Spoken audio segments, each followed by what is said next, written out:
সকল ভাই এবং বোনেরা সকলের প্রতি আমার সালাম, আসসালামু আলাইকুম। প্রচণ্ড বৃষ্টি হলো, হওয়ার পর ভাবলাম যে একটু ছাদে যাই। এই যে দেখছেন আমি ছাদে আইছি, কিন্তু ছাদে পানি জমা ছিল। এইমাত্রই বৃষ্টিটা শেষ হলো, তাই ছাদে চলে আসলাম। আজকে আপনাদের কিছু একটা দেখাবো। এটা হলো জাতি নেওয়ার কথা, অনেকেই চিনে থাকেন, কিন্তু এর উপকার হয়তোবা অনেকেই জানেন না। এটা প্রচণ্ড তিতা হয়, যার ফলে এর উপকার অনেক। এর কোনো ক্ষতি নাই, কিন্তু সবই খালি শুধু উপকার আর উপকার। আপনারা যারা চিনে থাকেন বা যারা বোঝেন তারা হয়তো জানেন যে এটা অনেক ঔষধের কাজ করে। আপনাদের ডায়াবেটিস থেকে শুরু করে অ্যালার্জি এবং বিভিন্ন ধরনের কাজ করে থাকে। আপনারা চাইলে এটা খেতে পারেন।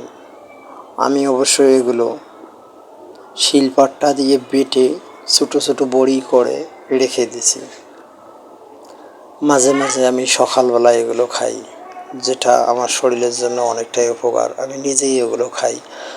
আপনারাও চাইলে এগুলো খেতে পারেন, কারণ এটার উপকার অনেক।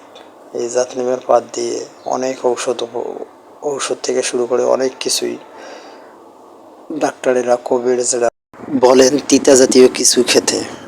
এই জাতনিমের পাতার তিতা অনেক, যার ফলে এটার উপকারও অনেক। যাদের বাসায় আছে তাদের তো কোনো সমস্যা নেই, কিন্তু যাদের নাই তারা সংগ্রহ করে এগুলো শিলপাট্টায় বেটে ছোটো ছোটো বড়ি করে রাখতে পারেন ভবিষ্যতে খাওয়ার জন্য। কারণ এই পাতাগুলো ঝরে যায়, যার ফলে সবসময় এগুলো পাতা পাওয়া যায় না, কিন্তু বর্তমানে প্রচণ্ড পরিমাণে গাছে এগুলো পাতা আছে।